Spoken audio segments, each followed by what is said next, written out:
Assalamualaikum warahmatullahi wabarakatuh. Saya Yudi Pramuko, tukang donat dari Parung YouTuber tertua di semesta. Alhamdulillah, wassalatu wassalamu ala rasulillah.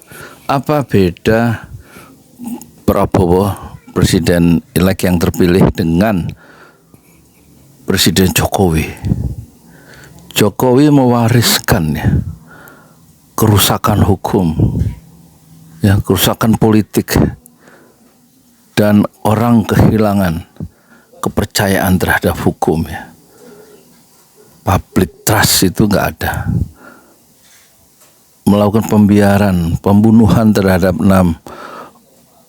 Laskar Front Pembela Islam itu dibiarkan, dibunuh di jalan, dan Jokowi terkesan membiarkan itu, tidak merespon. Berarti dia diam, berarti setuju terhadap hukum jalanan itu rusak.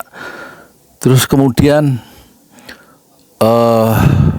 kerumunan di masa COVID itu, dia tidak mendapatkan sanksi apa-apa, tapi Habib Rizik itu dijerat oleh kerumunan, karena kerumunan melangsungkan pernikahan, kerumunan di Petamburan itu dipersoalkan.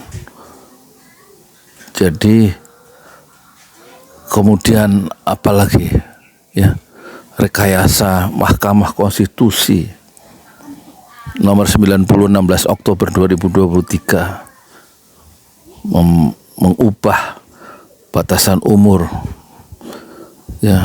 pendaftaran calon presiden dan wakil presiden yang 40 tahun atau pernah menjadi kepala daerah. Itu satu rekayasa hukum yang membuat orang itu makin tidak percaya terhadap hukum. Kemudian lagi rekayasa peraturan di MA sehingga memungkinkan orang yang kurang cukup umur itu bisa menjadi wakil gubernur atau gubernur DKI, DKJ. Semua itu terkait dengan kepentingan dinasti politik yang menguat. Jadi persoalan besar yang diwariskan oleh Jokowi adalah ketidakpercayaan masyarakat terhadap hukum, dan ini Prabowo pertama-tama harus memulihkan public trust itu tadi, dan itu tidak mudah. Kalau itu tidak ada, masyarakat tidak merasa percaya terhadap pemerintah, tidak percaya terhadap tegaknya hukum yang ditegakkan oleh pemerintah. Malah pemerintah bermain-main dengan hukum, mengakali hukum untuk kepentingan sendiri, maka agak sukar menghasilkan kesejahteraan, menghasilkan pertumbuhan ekonomi, menghasilkan kohesi sosial di antara warga negara, karena orang saling mencuriga. Itu yang pertama. Jadi yang harus dilakukan oleh Prabowo, karena dia secara diametral berlawanan dengan Jokowi yang merusak hukum itu, tatanan hukum, melakukan pembiaran, maka Prabowo haruslah tidak melanjutkan kerusakan hukum itu. Justru dia harus melakukan perubahan yang radikal. Radikal itu menurut Bung Karno adalah perubahan secara pembongkaran, mental, mindset. Revolusi mental harus betul-betul direvolusi, diubah secara pembongkaran. Bagaimana? Pertama-tama pejabat itu harus taat pada hukum, bukan merusak. Yang kedua, perbedaan Prabowo dengan Jokowi adalah Jokowi gemar membaca komik Shinchan, dan itu berarti Jokowi tidak kenal dengan gagasan-gagasan yang besar dalam dunia politik, tidak kenal dengan orang-orang besar, kecuali mengenal gagasan-gagasan yang tidak ada dalam komik Shinchan untuk anak-anak itu. Sementara Prabowo memiliki tradisi intelektual yang kuat sekali, karena memang ayahnya Sumitro Djoyohadikusumo adalah seorang ekonom yang, atau disebut sebagai begawan ekonom, guru, maha guru dari seluruh ekonom di Indonesia, Sumitro Djoyohadikusumo. Dan Prabowo tentu sedikit banyak terinspirasi oleh gairah intelektualisme dari sang ayah. Dan saksi-saksi dalam sejarah itu menjadi bukti bahwa memang Prabowo sangat dekat dengan literasi, sangat dekat dengan gagasan-gagasan. Dan dia memiliki bacaan yang cukup kaya. Dulu katanya Amin Rais waktu mereka masih berkawan, waktu masih muda, Amin Rais seorang aktivis dari Jogja waktu itu.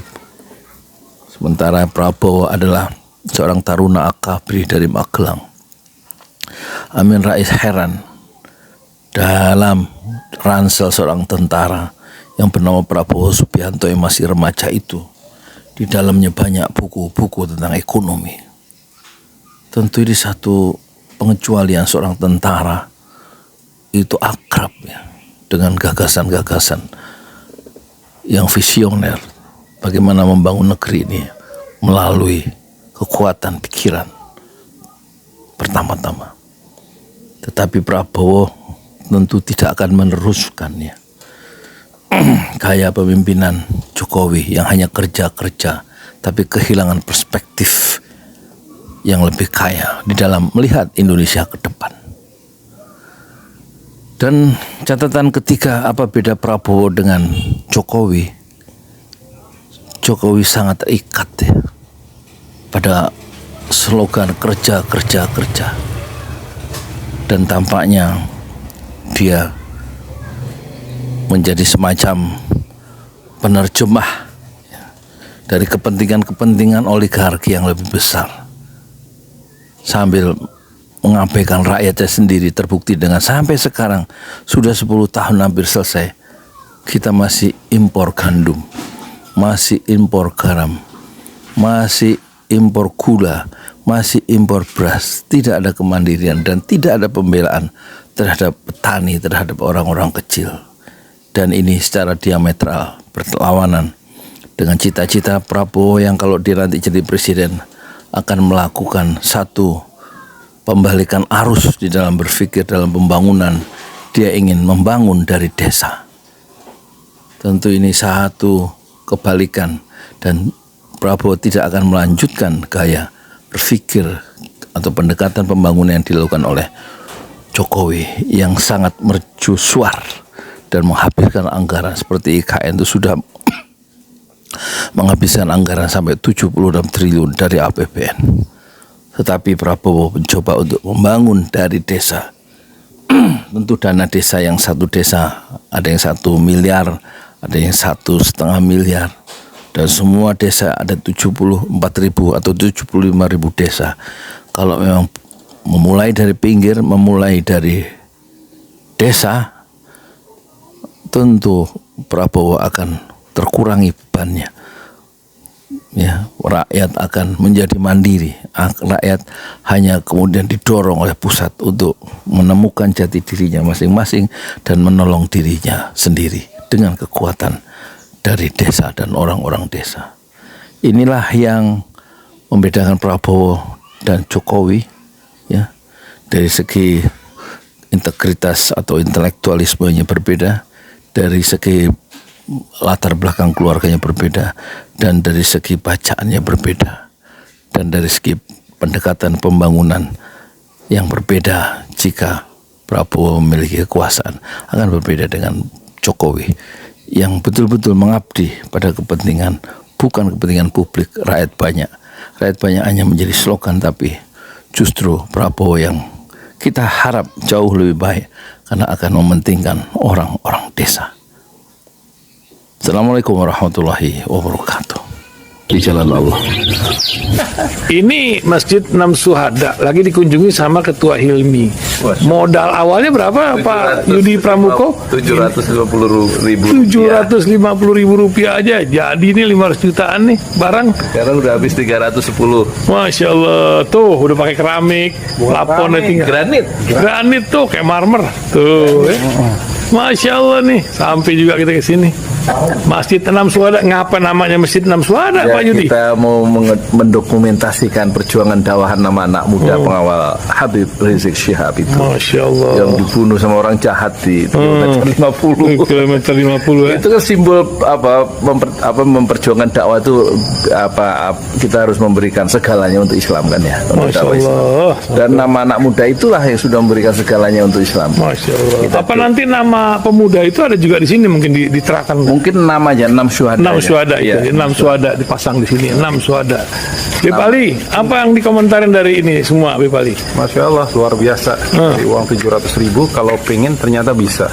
Bisa. Allah kirim. Tuh, bisa. Ya, Masya. dengan masuk satu gang kecil, tapi Bapak ini luar biasa. Kecil tuh. Oh, Masya Allah ya. Satu call aja.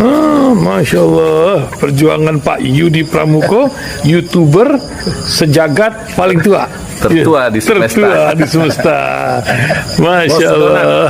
Tukang donat. Tukang donat. Tukang donat dari Paru. Ini saya laporkan dari lapangan ini, langsung dari Masjid Anam Syuhada. Masya Allah. Dan ini dia. Dalam lihat ah. Tuh, lihat tuh masjidnya. Tuh imamnya situ tuh. Malam-malam lagi kita. Masya Allah. Masih kurang nih. Atapnya katanya transfer aja. Masjid 6 Syuhada sebentar lagi selesai. Dinding lubang angin sebagian sudah terpasang, lantai 2 dan kemudian plafon termasuk lantai bukan keramik, granit 150 dus bersama tiang-tiang yang ada 16 setinggi 4,5 meter. Kemudian finishing terakhir adalah tangga menjebol atap ya, lantai pertama untuk masuk ke lantai 2. Inilah Masjid 6 Syuhada. 2,5 tahun lalu dimulai pada 2 Agustus hari Senin 2021. Tinggal sedikit lagi insya Allah, dan lantainya dari keramik, bukan keramik, granit sudah diresmikan lantai pertama. Nanti lantai kedua lewat sini tangganya jebol untuk masuk ke lantai 2. Inilah Masjid 6 Syuhada yang sangat megah karena dari bahan-bahan pilihan, kualitas nomor 1.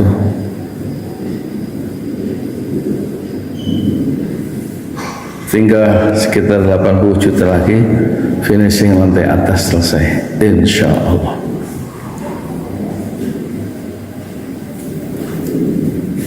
Ya, inilah Masjid 6 Syuhada